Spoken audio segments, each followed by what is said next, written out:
Please join me in welcoming our sponsor for this evening's keynote, Brett Jacob, Director of Builder Services with NICE.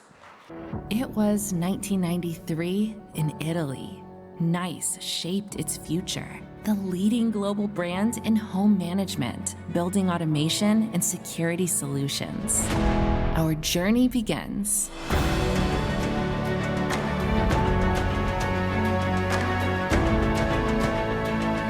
Today, we are over 3,000 people in 22 countries, one multicultural team with more than 30 nationalities. We have 14 industrial plants, 15 technology competence centers. An enriched DNA made by many skills, competences, and know-how to create complete solutions that improve living and working spaces using integrated technology to simplify the everyday. A nice connected home means enjoying a safe, comfortable, smart, and sustainable space where people can feel truly free. Homes will never be the same again. A journey that has just started.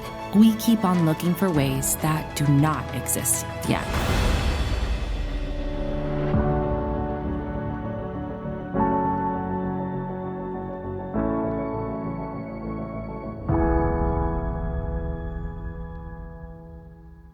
There we go. Awesome.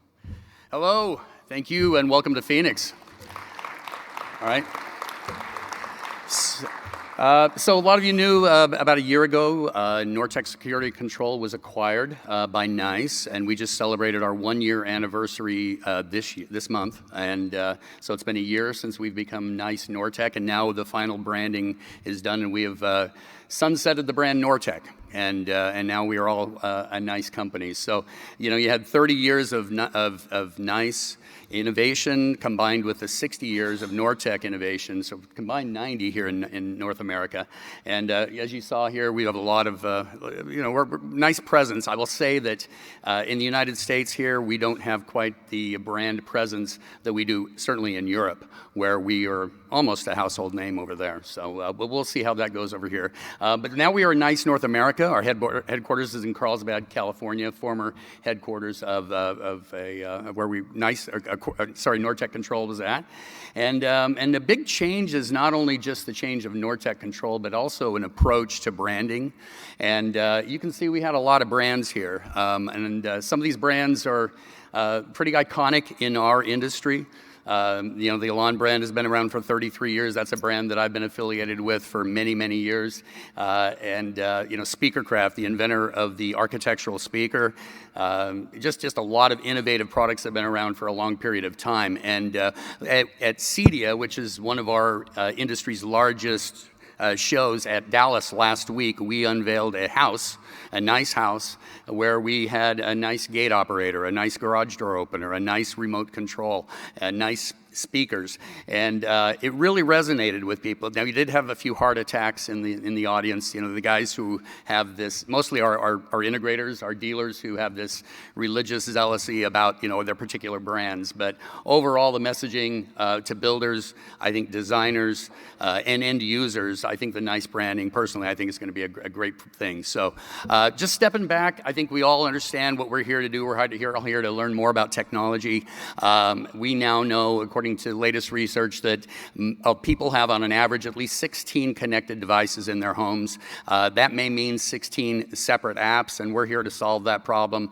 All of our programs involve joining those devices and putting them into a single app experience for the home buyer, and also telling the story with builders. One thing we've learned over the 6 years that I've been with this builder program is listening to builders and finding out your pain points and helping you answer the questions. How do I incorporate technology into my option selection process? And at a bare minimum, what is my obligation in providing technology infrastructure into the home? And so we tell that story about technology infrastructure, what basically at a minimum consists of wiring to the key locations. Remember, wired for wireless. It is a wireless world, but you need to wire for it. And also a strong Wi-Fi network, and then of course that future-ready hub or controller that connects all of these separate devices to that one one app experience and creates the true home automation experience for the end user. So we have programs, what we formerly had as branded programs with Elan, 2GIG, and Linear. Now we are addressing the verticals, the same verticals that are being right here in this show of you builders. So it's kind of nice that we have a program for each of you. So we have a production home program, a luxury program, and then also a multifamily program as well. And lots of products and lots of solutions that go into each of those programs. Move on. So what we do, and one of the things that's been really, really a core part of our success in our builder programs is helping builders take ownership of technology and incorporating some sort of standard into their process. Offering a home that has a technology standard, which might include Wi-Fi, might include that future-ready hub, and then a few devices that really help entice the buyer to purchase that home. But that is a foundation for new home personalization. We create packages. These are packages that are designed to tell a story. They're not technical in nature. As a matter of fact, we don't want to talk about product at all. We want to talk about the lifestyle benefit of that particular package. And we have an array of packages. We've created as many as 20 different packages because we want builders to be able to identify the things that they think would resonate with their buyers and offer them in the option selection process as turnkey delivered white glove packages that are delivered and enhance that standard that comes with the home. That's also how you monetize technology offerings as well. So what we do in exchange for your commitment to a standard is we provide a lot of support.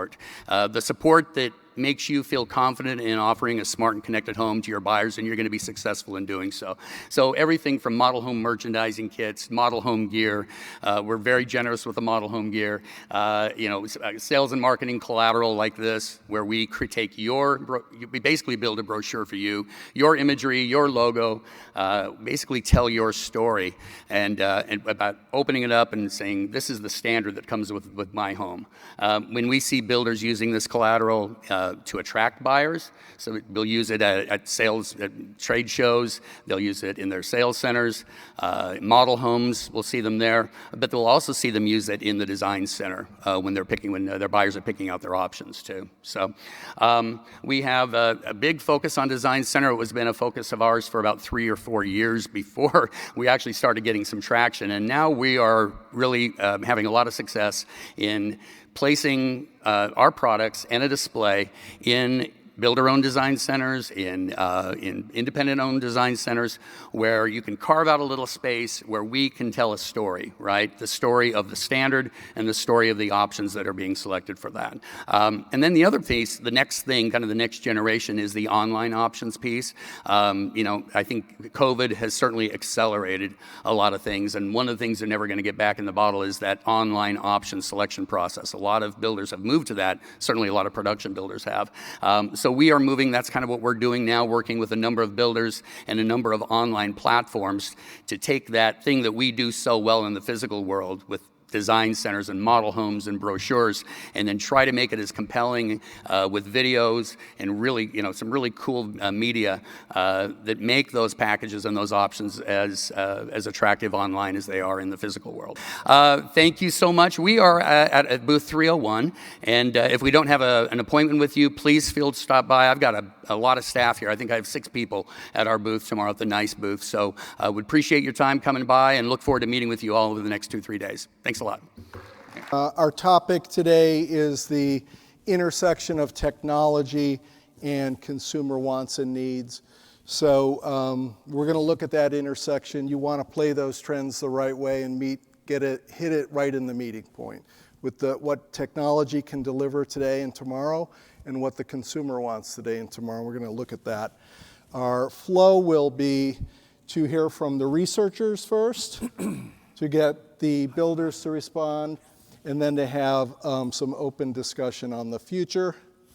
Here are the troops. Almost everybody is here in person. So let me walk through the folks. Pete Berkey, no R in the name, but it's there. That's right. And Pete is the VP of Innovation and Sustainability at Landsea, and I think you're located nearby here or in Yes. Phoenix. Great, and we're excited to have someone who works at a big builder like that and has perfectly appropriate job for what TecHome Builder is about. not with us in person, but who will be presenting virtually, recorded, is John Burns, who's a well-known consultant and researcher, John Burns Real Estate Consulting and the New Home Trends Institute. Trevor Buffington is right next to me here on the right. He is a custom home builder based in South Carolina, who's been a regular with us at TecHome Builder for many years. Justin Foster with Quarterra, which is the new name for Lennar Multifamily Communities. Lennar Single Family Rental. And Lennar Single Family Rental. So Justin's joined us coming from a couple of different perspectives. And then we've got Steve Koenig all the way on the far right. He's the VP of Research with the Consumer Technology Association. That's a former employer of mine many years ago. That's right, John. And those are the folks that produce the Consumer Electronics Show and do tons of research at the consumer and industry level, and now partnering with NASDAQ and all sorts of financial folks on tech-based indexes. And then Brad Russell is the VP of Research with Interpret. Interpret has partnered with AE Ventures TecHome Builder to do some new research focused on the builder community and how you all are approaching tech and looking to take advantage of it. So that's the panel. It's a lot of expertise up here, and we are going to kick it off. If we can, I didn't plan this well. You should have been here. It's like the bar slide. Yeah. Steve, kick us off Beer with the tapper, research right. presentation. Yeah, good evening, everyone. As John mentioned, Consumer Technology Association is the owner and producer of CES, the world's most influential technology event held each January in Las Vegas, and chances are some of you have attended CES. My point in mentioning that is that's one source of our perspective. The other is also, as John alluded to, is our consumer and industry research, which when it comes to smart home and that sector and many more, spans 20 or 30 years. So for smart home, really the genesis of that market. Tonight, I've just got 3 quick remarks and bullet points to share with you, really looking through the lens of our research, and a bonus takeaway finding pointing to what we're going to expect to see in the future, thinking about innovation and so forth, because I do think that we are at a very interesting inflection point when it comes to smart home. Really the next wave of innovation is here. So what's the first thing? Well, the first thing is that smart home tech is table stakes today. Now, I think if you go back 12, maybe 10 years, you could certainly make the argument that smart home technology was a nice to have.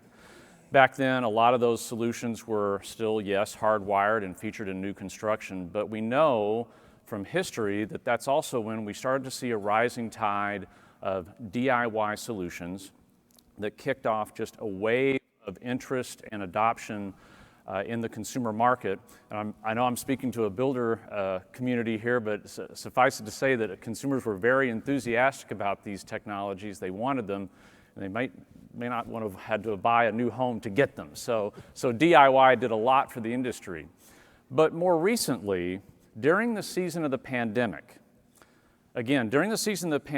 we noticed several different trends and technology massively accelerate, and smart home was one of those. Now, what am I talking about? Well, really, at the salient of that was perhaps a new category of what we describe now as healthy home technologies. Naturally, people were very interested in maintaining a healthy home environment with smart air filtration systems, touchless faucets, and yeah, let's get a smart doorbell because we're door dashing all the time and having our groceries delivered at the front door. So these statistics on the screen from our latest smart home research, a consumer segmentation study, really bear testimony to the fact that smart home is really truly table stakes today. And the second thing is, I think something that just by virtue of your attendance here at the TecHome Builders Summit, you get that consumers crave a 21st century lifestyle. And this is certainly true for younger digital native consumers, but pretty much everybody these days, and the statistics bear that out. But really, this is certainly true for consumers who are entering into one of the biggest purchase decisions of their life, buying or building a new home. They want a new home that is ready for today's lifestyle, not the lifestyle in 1999. Now, they may want to party like it's 1999, but that's their business. And we endorse that. But for everyday living, they want the convenience that smart home technologies provide, the energy savings. And these data on the screen give us as builders a view to consumers' priorities. So clearly, security, energy, this other, if you can't read the fine print, smart appliances, connected sensors for leak detection, these kinds of things. But just notice, it looks like we had a little bit of a glitch with the slide here, but big increases, again, leveling up during that season of the pandemic from 2019 to our most recent work here in 2022.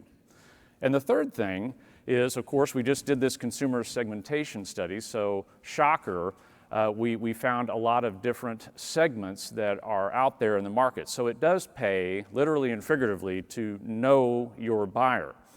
What do we see here? Well, really two key points. One is that those that are not interested in smart home, really only about 1 in 10 out of the US consumer market.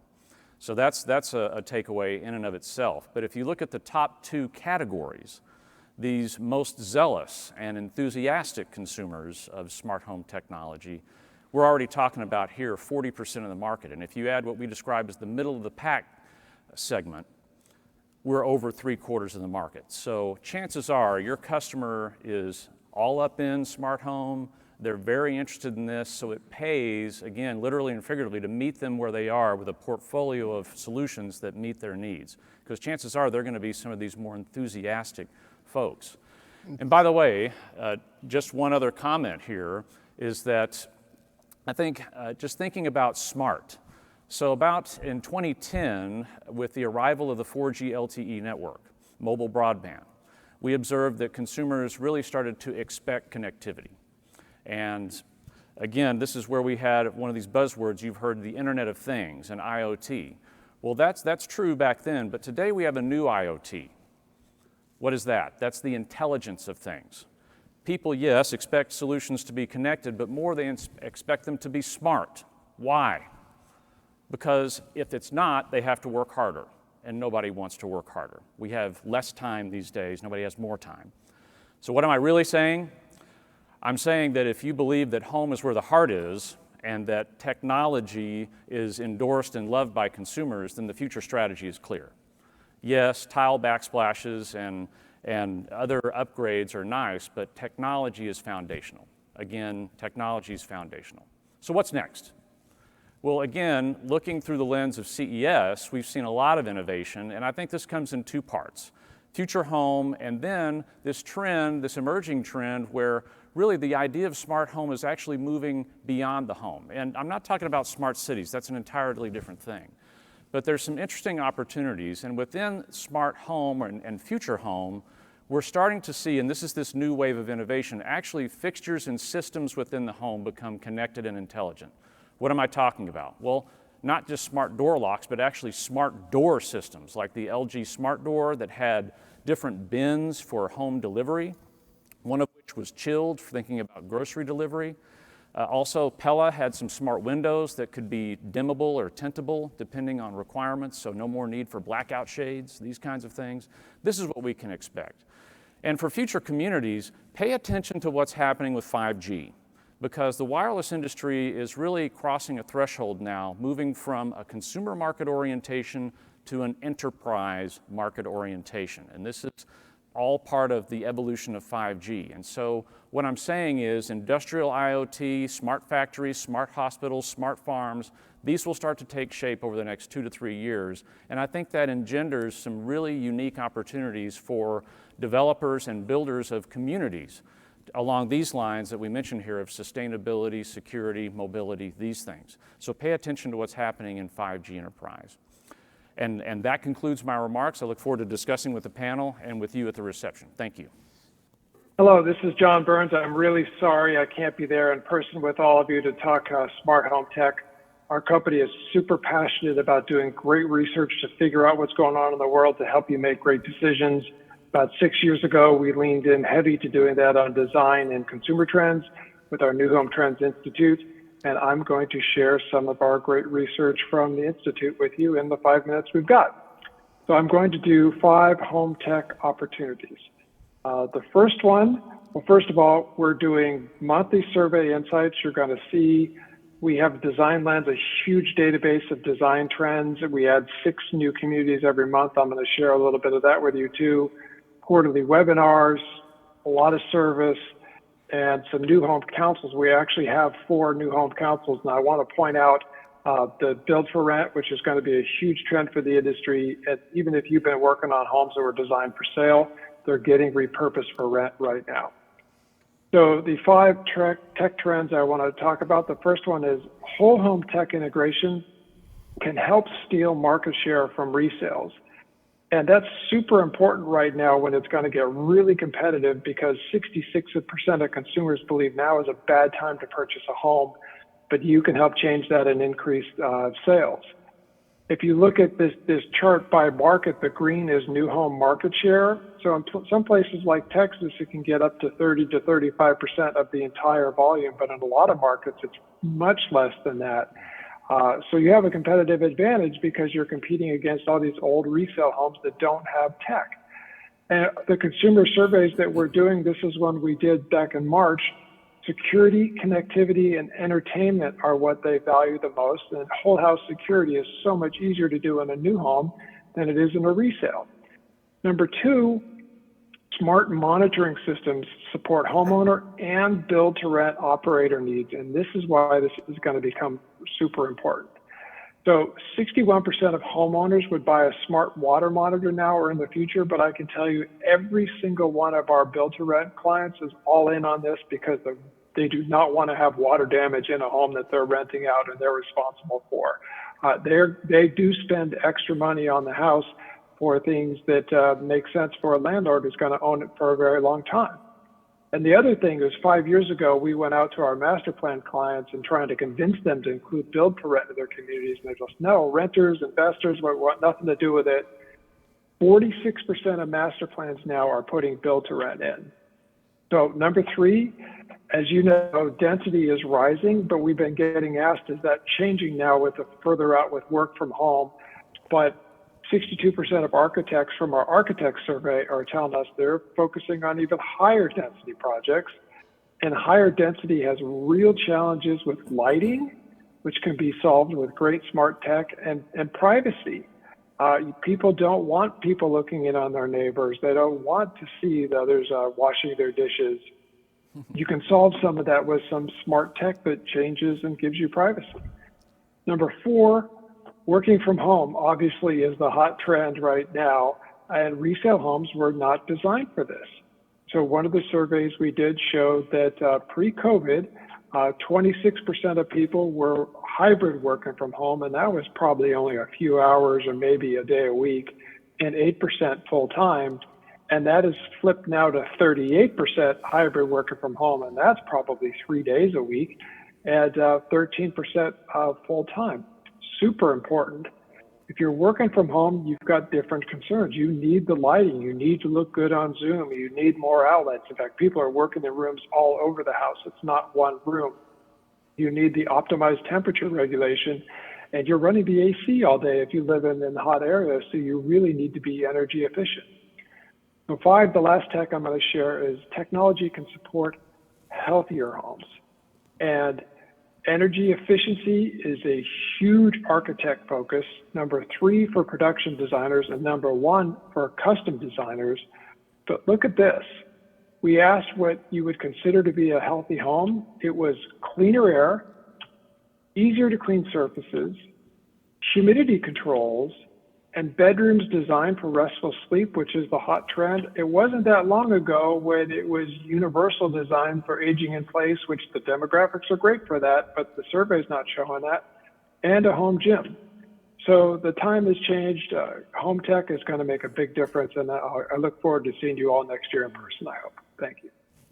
We really need a fresh look at what's going on in the market from a builder perspective. We need to better understand exactly where the market is, not just what people are installing, but what are the business rationales that builders are using to invest in tech? What do the procurement processes look like? How does the nuance shake out with the types of homes and the various attitudes that are shaping standardization? So we are publishing this week a new round of research called Inside the Builder's Tech Playbook 2022. We've been really pleased to have the nice guys at NICE, Brett Jacobs and the team, join us as a sponsor, as well as Sean Stovall's team at GE Appliances that co-sponsor this research. And so I just want to share a few highlights.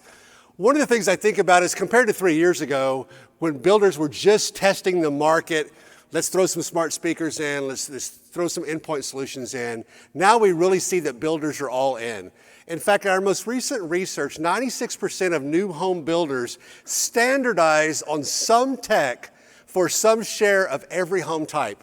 So it doesn't matter whether we're talking about luxury single family or starter homes, or move-up homes, or semi-customs, or build-to-rent or vacation rentals, we're seeing standardization happen. Now, what does it mean to standardize? One of the things we're found out is that it means something different for almost every builder. But at a minimum, what it means is that these devices are becoming part of the basic specifications. And they're being included and not just sold as upgrades.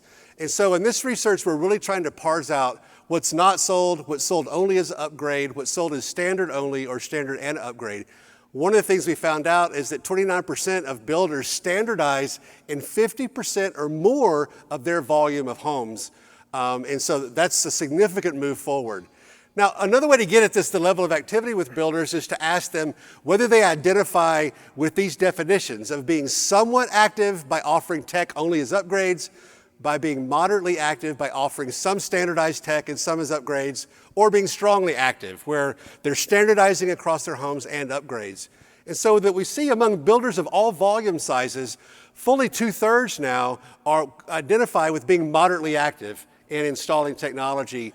And among those with the volume of 100 or more completes a year, that 61% strongly agree with their activity level. Now we know standardization takes lots of different paths. And so one of the things we did is we tested 11 different business rationales for making the business case for investing in smart home technology. And so what we see pretty consistently across builders of all home types is that the number one driving rationale is that they want to create a delightful home buyer living experience, which is kind of it's a soft ROI, right? It's I want to deliver a better experience. Number two was I want to build brand value as an innovative and high quality brand. So again, it's kind of a soft metric, but builders are starting to understand that a tech-forward approach establishes long-term brand value for the builder. And then finally, that builders are starting to really realize that to stay competitive, that they have to introduce at least some standardized tech as basic table stakes. So it's just the ante to play the game. Now, what's interesting is that builders necessarily today aren't really driving up the individual sales price of homes. They're thinking more revenue in terms of scale. And if you look at the rationale towards the bottom of the list, it's probably hard for you to read from where you're sitting, but builders today are less cognizant of some of the what I call higher end values of technology, and that is protecting their assets during the build, or developing operational savings during the pre-construction phase. But we think that will come, and there are certainly some builders that are realizing those benefits. Similarly, kind of at the bottom of the whole rationale is to generate incremental revenue from referral fees. We know some builders are actually doing quite well in referring to integrators or referring to alarm dealers, but a lot of builders haven't yet figured out that they can develop incremental revenue as well. Now, very quickly, 4 attitudes driving standardization. One of the things is that we have a very high level of agreement with builders who say we continually review our technology strategy in order to stay up with the pace of innovation. It's no longer a one and done, or we're going to settle on this controller or this home control system, and then we're going to use it till everybody gets tired of it. Builders today realize with the pace of change, they have to constantly reevaluate and fine-tune the kind of tech that they're deploying at a regional level for all different kinds of price points and styles of homes. Similarly, we see that builders have strong agreement that they standardize at an investment level designed to wow the consumer. So it's not a minimal investment level, like just enough to compete, that builders are really trying to, again, create that delightful experience. We find that builders largely are standardizing at the regional level, not at the national level, because they have to respond to market circumstances in a market-by-market environment. And then finally, that they tend to standardize on a mix of brands. So this is really great news for manufacturers because there's room to get in the conversation. And you're not locked out because these builders are constantly reevaluating, and they may deploy one set of brands in one market and a completely different set of brands in another market. When we talk about what are your preferred methods of delivering home control technology, I think this is really interesting. So as of this summer, 43% of our builders said that their preferred method for delivering home control technology was a smart security system integrated with home control platform. It wasn't too many years ago when a lot of builders were experimenting with smart speakers as being the home control mechanism. We see a lot of those experiments really went by the wayside. And a lot of those builders, some of them even top 10 builders, have moved to platforms where they can really address a lot more use cases and they can provide a much more stable platform. Now, voice is still very important, but it's become very much a complementary technology to the smart security systems, to the home control systems installed by an integrator, or even to DIY control systems. Now, very quickly, I'll fly through this. These are some charts just that are, they're describing. The dark color is tech that is installed as standard only, and the light blue is tech that's installed as standard and upgrades. And so we see, like in home automation, smart door locks have rocketed to the top. The smart security use case is still the predominant use case in home automation devices. When it comes to smart appliances, almost all of the major manufacturers now are connecting all of their appliances. So almost by de facto, we're seeing smart appliance adoption grow. We see certainly refrigerators and dishwashers and clothes and wash dryers leading the way. When it comes to comfort and water, single unit air conditioners, followed by some of these other devices you see there, more and more installed as standard with upgrade options.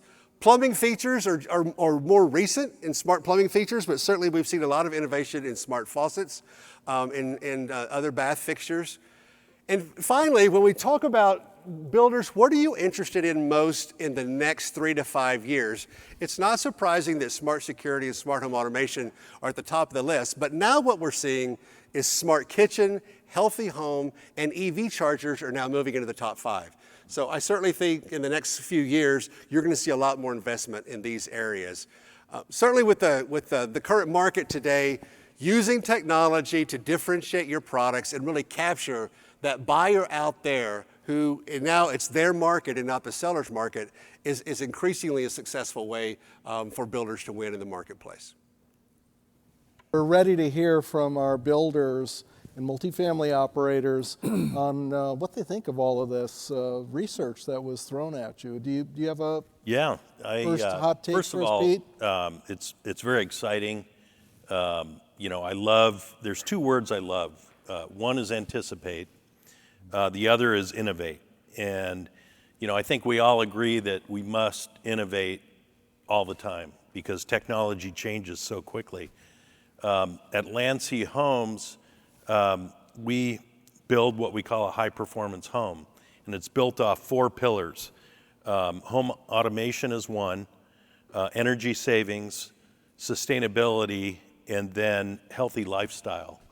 And what I love is we kind of incorporate a lot of these different elements into those 4 pillars. And so it's ever-changing, it's evolving. We've got folks here that are involved in a lot of different aspects of our technology. We really do a top-down approach, starting with our executives. They're very, very passionate. Our company really was founded on this whole high-performance home concept. So we're relatively young, which gave us, I think, an advantage because the buy-in is huge. And so what we do is we're partnered with Apple, and so we use HomeKit-enabled products, but we allow our divisions to kind of pick and choose what products they want to do standard. We do have a standard platform, so they know they've got to do certain things, but we do allow them the freedom to choose which products within that HomeKit capability. So it's exciting to hear. There's so many things that I'm sure we're going to go back and talk about, but I love it. I think it's great. There's a lot of new stuff happening, especially with appliances and connectivity and that kind of thing. So Thanks, Pete. Yep. Justin. Yeah, and so from a multifamily perspective, I think that technology really it drives some operational efficiencies. probably more so than it does from the builder side. We tend to maybe utilize different technology, different ways. Security is a big one for us to allow residents, guests, everyone to have a seamless pathway from the front of the building, through the building, commons areas, into the unit, and then have that kind of holistic platform or single app for the resident to really just have a great experience while they're walking through, inviting guests over, scheduling dog walkers, just using that technology, and then also keeping the people that aren't credentialed or allowed to be in the building out of the building as well, since a lot of those are urban high-rises and mid-rises. Very cool. Trevor, what's your take? So in the luxury segment, we've been doing smart home technology for a very long time.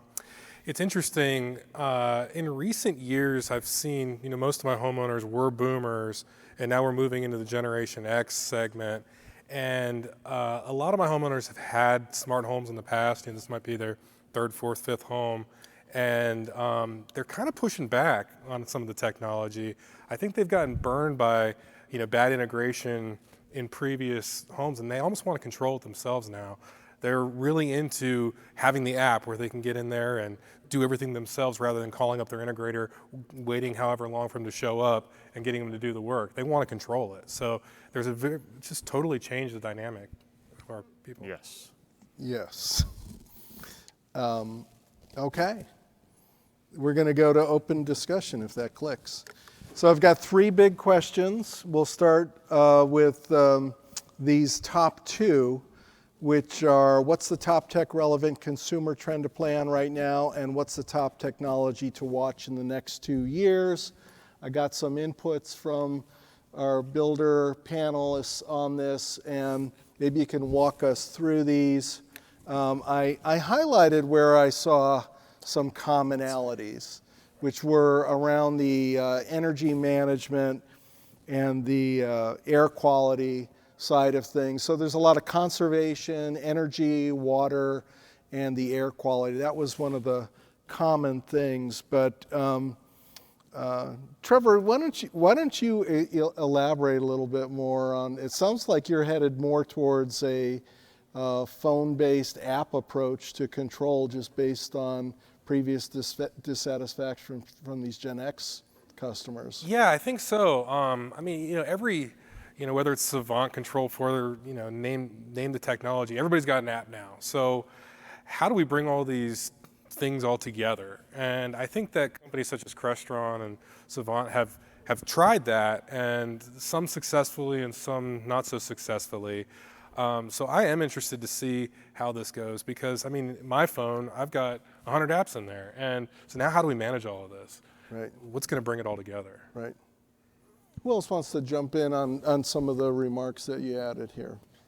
I can jump in. So I guess from a lot of the common or the highlighted are in my mind from a multifamily are kind of in the future technology. Some folks are doing leak sensors and those types of things now, but I think the real key will be water shutoff valves.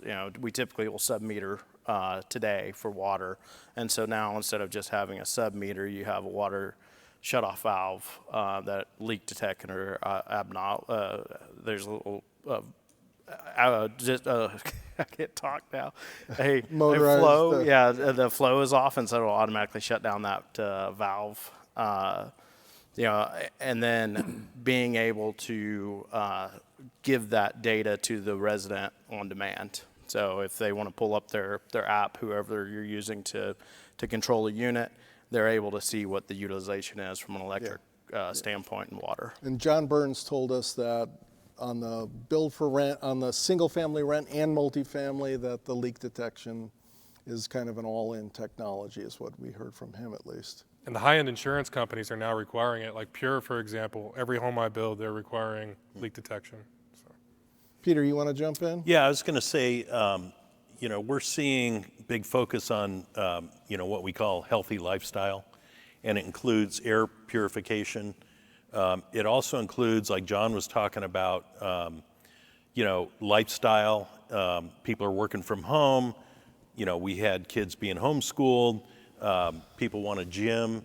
We offer what we call Live Flex and Live Flex Plus, and it really gives you the ability to create that environment within the home as an option.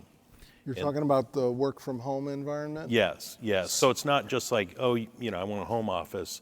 It really gives you the flexibility of, school, home, gym.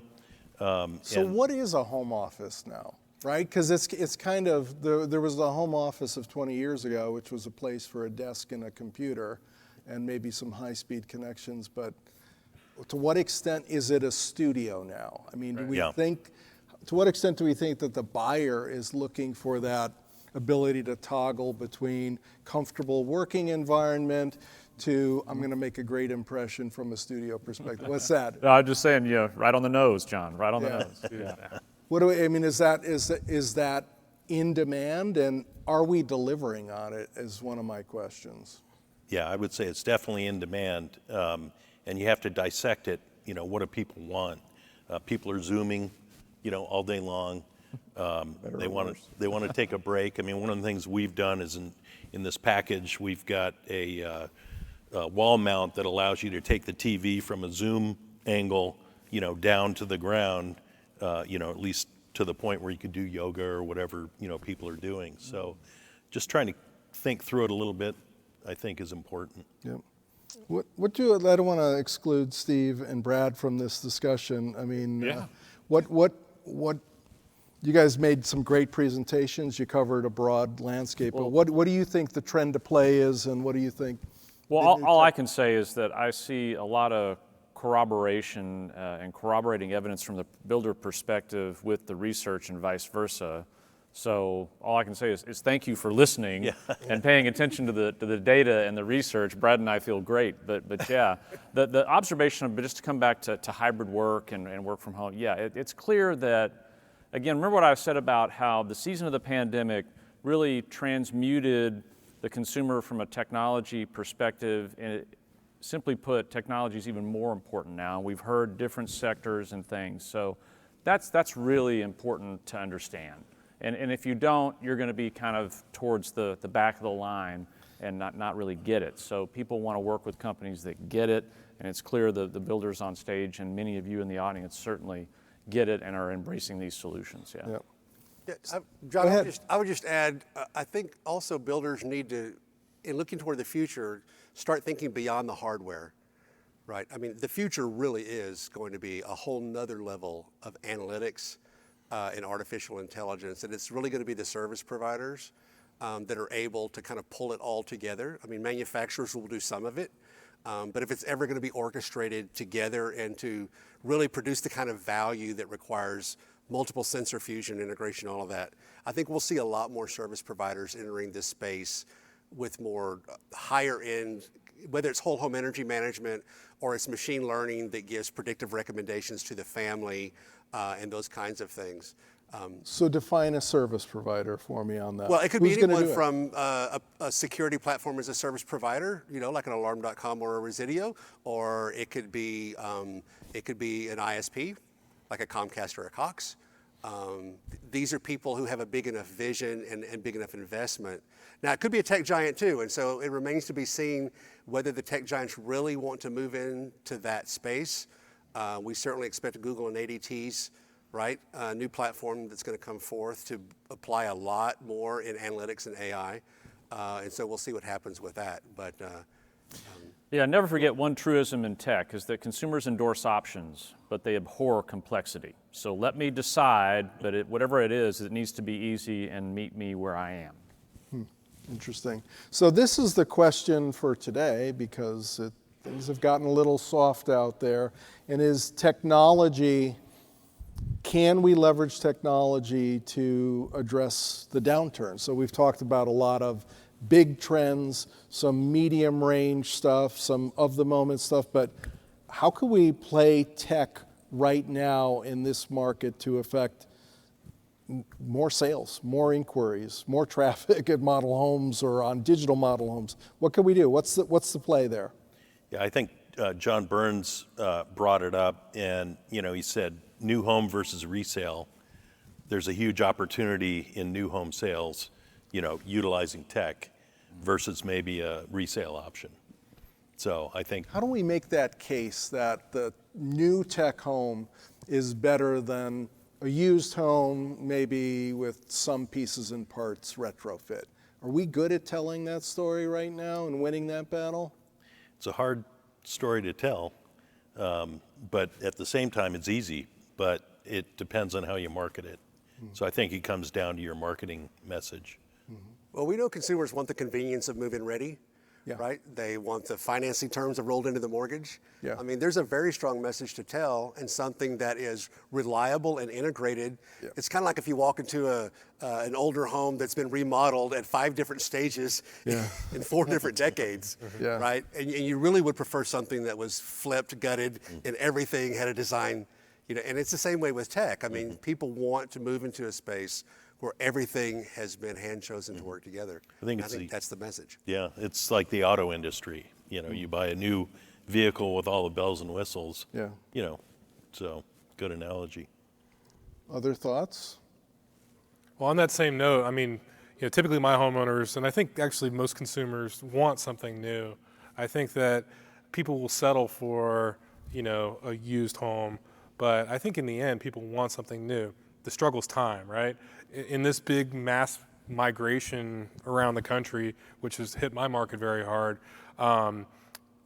people want to just move right into something, and there wasn't anything there. So then they decided, well, I guess we're going to have to build. So our market's still very, very strong, but who knows how long that's going to last. So, whatever. Any thoughts? For me, it's not a downturn for Aha. the retail market. Okay. He was just trying to keep that quiet. Right? But I would say leveraging tech for we have problems with workforce. So being able to hire people, keep people, from a living perspective, service perspective, and so then it's using tech to address those types of. So it's work from home. Not work from home, just Okay. allowing operations to do self-guided tours or to, Oh, okay. I see what you're saying. allow Yeah, more the sales and marketing technology Correct. versus the installed technology for the consumer. Well, what John said right after he said competing with resale, and he showed us those really impressive statistics in terms of the small slice of the overall market that we get. But the thing that he said right after that was work from home. And I'm still very disappointed in how we're addressing work from home, because a major manufacturer has a lot of pieces and parts that go into work from home solutions. Said the average builder, high volume builder's response to work from home is get an extra bedroom, instead of actually outfitting a room that is today's work from home situation. And I think that's a room that can win sales versus used, and I think it's a room that can win sales versus you're not so sure. Oh, it's a requirement for my homes. I mean, Yeah. we always have these big, nice offices. So, Yeah. Yeah. But I have you get it. gotten into them being like Zoom rooms Oh yeah. and stuff like oh that? yeah. They design their cabinets and stuff just so they look a certain way behind the camera. And, Yeah. Oh yeah. And that's thing. a winner for you, right? Yeah. Yeah. Definitely. It's like they're going to go to you because you offer that, and you're not. You don't have everybody else doing that you're competing with, do you? Not yet. Maybe after this. And John, you're tapping into something that I think could ostensibly lever people into the market, even in this inflationary environment and with rising interest rates, is the need to adjust the living space to the current lifestyle. And obviously, when you can start from the ground up and build it in customization, there's a lot of really cool things that you can do when you're starting from scratch that are harder to do when you're in a retrofit situation, like work from home. We may have a couple that both spouses are working from home full time. We're in this house. What are we going to do? We can't take over the kids' room, the basement, so we need a new space. And also for gyms, and then healthy home technology. Yeah. That just might not even the be possible. holistic thing, not just Yes. the office, but work EV from charging. home could be Yeah. working from home And in a on lot and of on. different places, and you need to recharge yourself, and you need to have separation from the work sometimes. So we really need to study that a little bit like anthropologists and figure out how we can come up with a winning offer. And it's not easy because it's a mix of BYOD. This is a technology, and it's a mix of bring your own device and infrastructure, right? And whenever it's bring your own device, builder folk tend to see, well, that's not for me, because there's something that's bought at retail that I'm not selling. But it's such a huge demographic trend. And not only do we have these people coming to work, but because they're working from home, they're able to move and live someplace differently. So they're really more in play than a lot of the other consumers out there. So if I was going to recommend one thing to play on for market downturn and competing against resale, I recommend let's go full bore on work from home, but that's just my stupid opinion. How long does this go on for, though? I mean, is this a permanent thing? You know, that's my question. You know, the work from home thing obviously was started by COVID, but I don't know, is this something that we plan forever? I mean, you could read an article in McKinsey like every week on this stuff. Yes. The battle lines continue to shift. I mean, we aren't going back to what we did 3 years ago. We're clearly, now whether there'll be some receding of it a little bit, because there's a lot of major employers that are saying get in the office, we'll see, but we're not going anywhere near back to where we were. I don't but think. just for a few days. Yeah, it's a hybrid. Yeah. I agree with that. All right, we have to keep going. We're gonna talk about the TecHome Brilliance Awards. So this is the program that we run annually, and we make the announcement here at TecHome Builder Fall, and it's to recognize the innovative products and services in the home technology space. I'm going to show you all of our category winners, and there were, I think, 19. I'm not going to read through all of this, but let's give a hand to everybody here who innovated and entered, and they're trying to help. These are builder-focused products and service providers, so they all did a great job. But I am going to walk through the major category winners one by one quickly. So here they are. First, in the home electronics, AV, and automation, security category is Masonite's M-Power Smart Doors.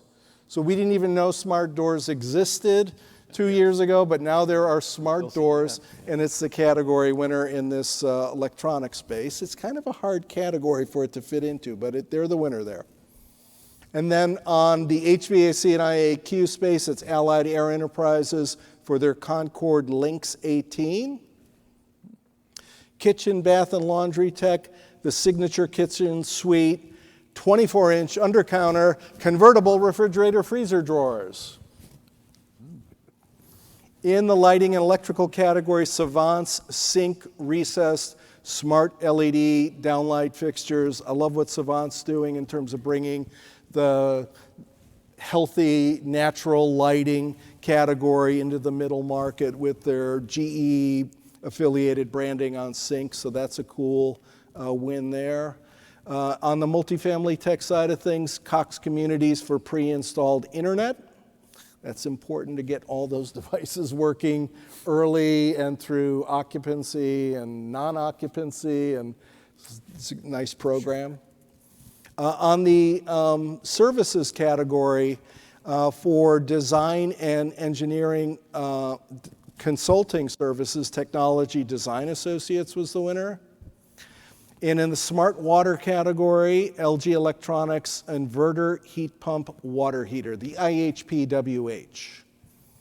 And now, the overall Brilliance Award winner is, drum roll, it's the Masonite M-Power Door, M-Power Smart Door. I don't think Masonite's here, but congratulations to Masonite. So I want to thank NICE again for sponsoring the Keynote. They've been a Keynote sponsor for several events in a row. We really appreciate the company and Brett, and they really are a true leader on the process supports for builders to get technology right for the builder and the buyer. You see the email addresses of the panel here and the phone numbers I excluded your phone numbers, guys, on the builder side of things. Get enough calls. Yeah, appreciate that. And that concludes things, and now it's on to the connections reception. Now,